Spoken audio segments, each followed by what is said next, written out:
भारत के सबसे प्राचीन शहरों में से एक है प्रयागराज। उत्तर प्रदेश राज्य में स्थित प्रयागराज वह शहर है जहां 3 नदियों का त्रिवेणी संगम है।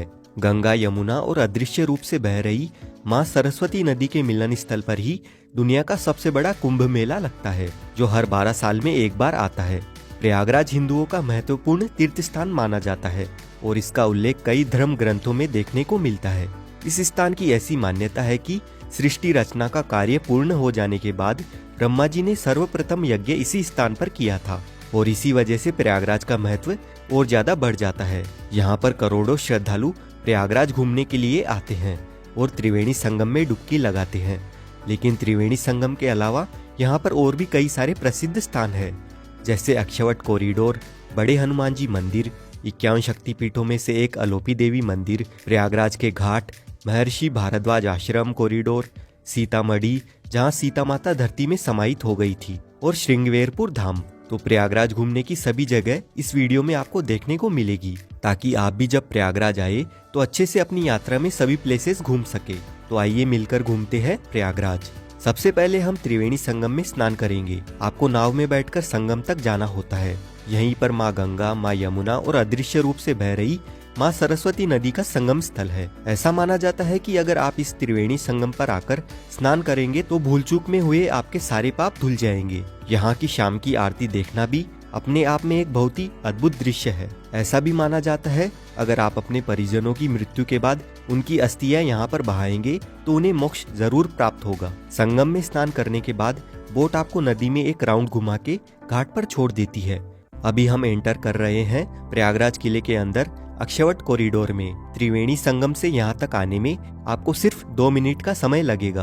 आज के समय इस किले का मैक्सिमम हिस्सा इंडियन आर्मी के अधीन में है। इसी के अंदर है ये अक्षवट पेड़, जो इतना प्राचीन है कि 4 युगों से अभी तक यहाँ पर भगवान विष्णु के बचपन से लेकर श्री राम और 5 पांडवों के यहाँ आने का साक्षी है। और यहाँ से 1 मिनट की दूरी पर ही इस किले के अंदर पातालपुरी मंदिर बना हुआ है। प्रयागराज के बड़े बड़े धार्मिक स्थलों के बीच ये धार्मिक स्थल ऐसा है जो कि प्रयागराज का सबसे प्राचीन मंदिर माना जाता है। ये मंदिर जमीन के नीचे बना हुआ है और जिस पेड़ को आप यहाँ पर देखोगे वो उसी अक्षवट की जड़ से निकला हुआ वृक्ष है। जब आप इस मंदिर को देखोगे तो ये काफी बड़ा और भव्य मंदिर है। इस मंदिर में आपको 40 देवी देवताओं के दर्शन प्राप्त होते हैं और यहीं पर सरस्वती कूप भी स्थित है। पौराणिक मान्यताओं से जुड़े इस सरस्वती कूप का जीर्णोद्धार किया गया है। 400 वर्षों से यह कूप दर्शनार्थियों के लिए बंद था, जिसे अब खोल दिया गया है। इस कूप के दर्शन से आपको अद्वितीय अनुभूति होगी और आपको ज्ञान की वृद्धि होगी।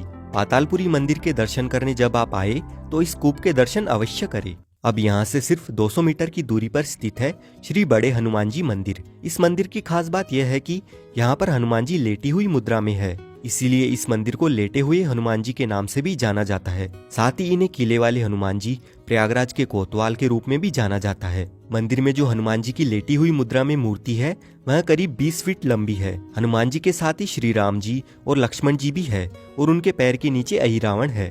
कहते हैं कि लंका पर विजय प्राप्त करने के बाद अयोध्या लौटते समय माता सीता के कहने पर हनुमान जी ने यहीं पर विश्राम किया था। इसीलिए धार्मिक मान्यताओं के अनुसार यहाँ पर हनुमान जी के इस स्वरूप के दर्शन हमें मिलते हैं। लेटे हुए हनुमान जी के दर्शन करने के बाद यहाँ से मात्र 200 मीटर दूर आप आ जाइए आदिशंकर विमान मंडपम मंदिर में। ये मंदिर प्रयागराज के प्रसिद्ध मंदिरों में से एक है। द्रविड़ संस्कृति में मंडप यानी मंदिर का प्रवेश द्वार होता है, जो कि स्तंभों पर टिका होता है। जैसे ये मंदिर 16 खंभों पर टिका हुआ है और मंदिर के ऊपर का गुंबद विमान कहलाता है।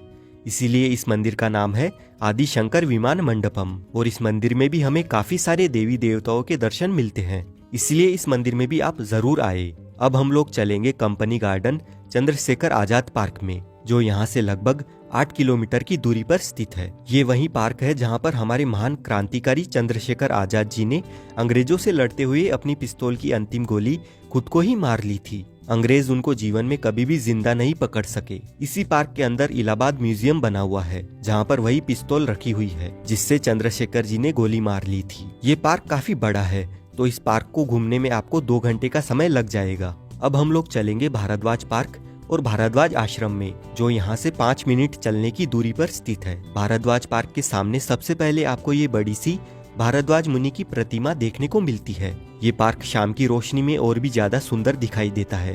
अगर आप घूम फिर कर थक जाते हैं तो शाम के समय यहाँ पर आकर थोड़ी देर शांति से बैठ सकते हैं। वहीं यहाँ से पास में ही भारद्वाज आश्रम बना हुआ है, जिसका जीर्णोद्धार करके इसे और भी सुंदर बना दिया गया है। अपने वनवास के दौरान श्री राम जी सबसे पहले यहाँ पर आए थे महर्षि भारद्वाज जी से चित्रकूट का रास्ता पूछने के लिए। भारद्वाज मुनि का ये आश्रम त्रेता युग का है और कहा जाता है कि कुंभ मेले के प्रवर्तक भी भारद्वाज मुनि ही थे। भारद्वाज आश्रम के पास में ही आनंद भवन बना हुआ है। 1930 में मोतीलाल नेहरू जी ने इस भवन को बनवाया था। इस भवन में आपको पुराने जमाने की काफी सारी एंटीक चीजें देखने को मिलती है और यहाँ पर जवाहरलाल नेहरू, इंदिरा गांधी, महात्मा गांधी जी रहा करते थे, तो उनकी काफी सारी यादें यहाँ पर संजोकर रखी हुई है, जैसे उनके कपड़े, उनका रहना सहना कैसा था, सारी चीजें। आनंद भवन घूमने के बाद आप आ जाए श्री अलोप शंकरी शक्तिपीठ मंदिर में। यह मंदिर 51 शक्तिपीठों में से एक है और यहाँ पर माता सती के दाहिने हाथ का पंजा कटकर गिरा था। इस मंदिर की खास बात यह है कि यहाँ पर माता सती की मूर्ति की पूजा नहीं होती है,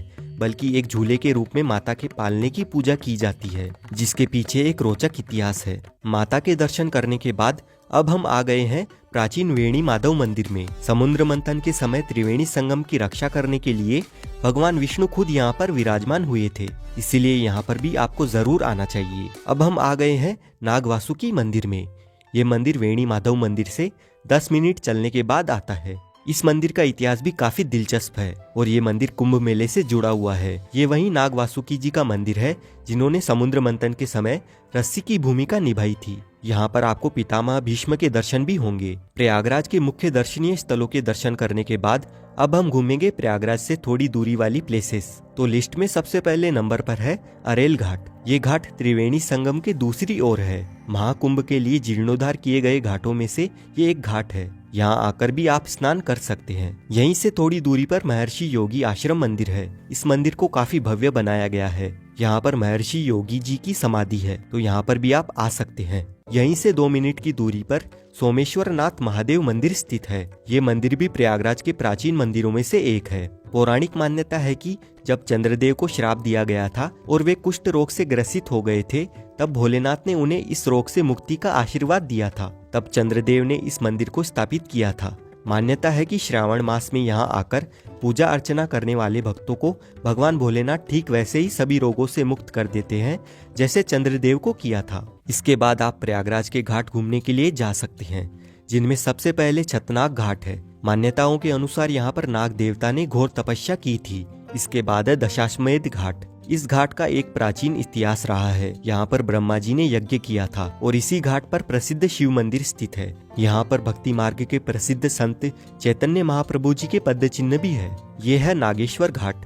गंगा तट पर बने इस घाट पर आपको आध्यात्म का अनुभव प्राप्त होगा और साथ ही इस घाट की शांति और आध्यात्मिक वातावरण आपका मन मोह लेगा। प्रयागराज के घाट आज पुरातन संस्कृति को पुनर्जीवित कर रहे हैं। घाटों के पुनर्निर्माण और सौंदर्यीकरण से जगमगाता ऐसा ही एक घाट है मोजगिरी घाट। यहाँ पर भी आप आ सकते हैं।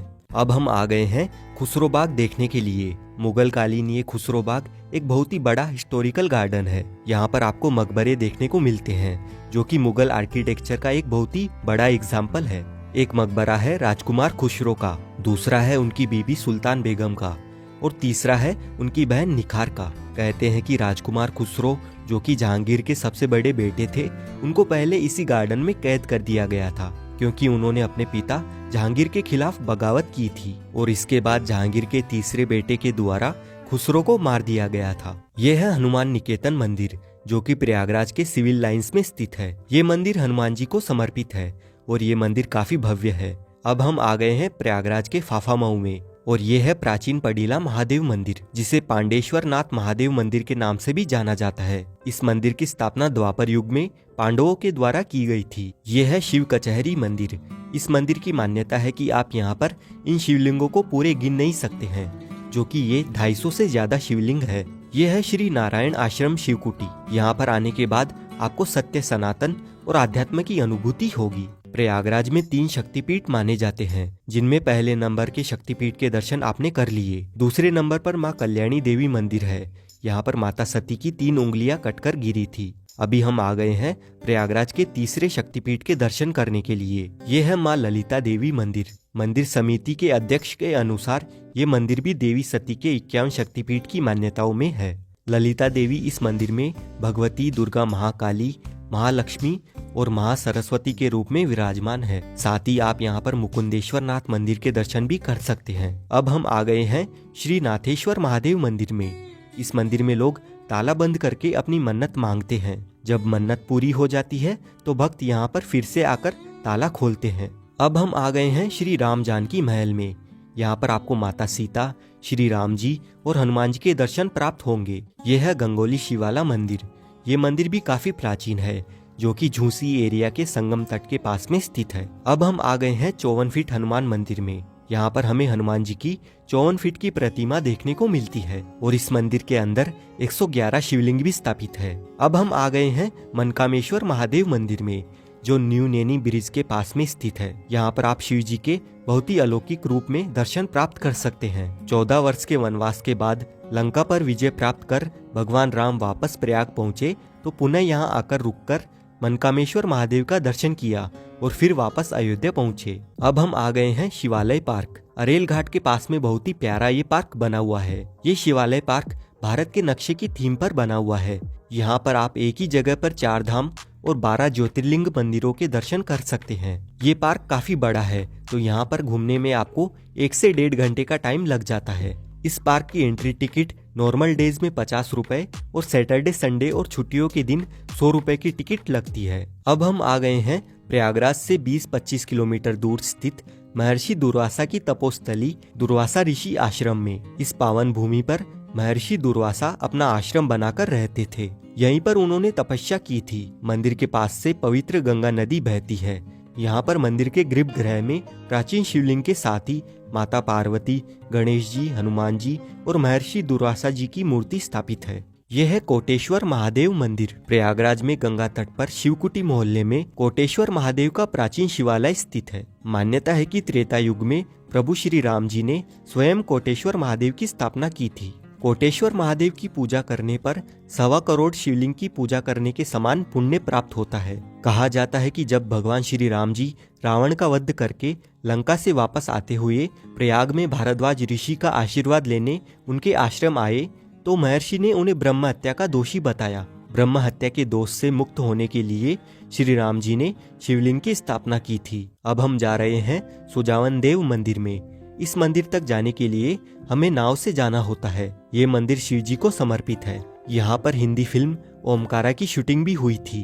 अब हम जाएंगे श्रृंगवेरपुर धाम। जब श्री राम जी अपने वनवास के दौरान अयोध्या से यहाँ आए थे तब उन्होंने यहाँ पर एक रात विश्राम किया था। फिर सुबह गंगा पार करने के लिए उन्होंने नाविकों को कहा तो सभी नाविक उन्हें गंगा पार करवाने से मना कर देते हैं। तब अंत में मछुआरों के राजा निषाद राज ने केवट के द्वारा उन्हें नौका पार करवाई थी। उसी थीम पर यह पार्क बनाया गया है। प्रयागराज से श्रृंगवेरपुर 36 किलोमीटर दूर है और यहाँ पर आने के लिए प्रयागराज के बस स्टैंड से बस के माध्यम से आ सकते हैं।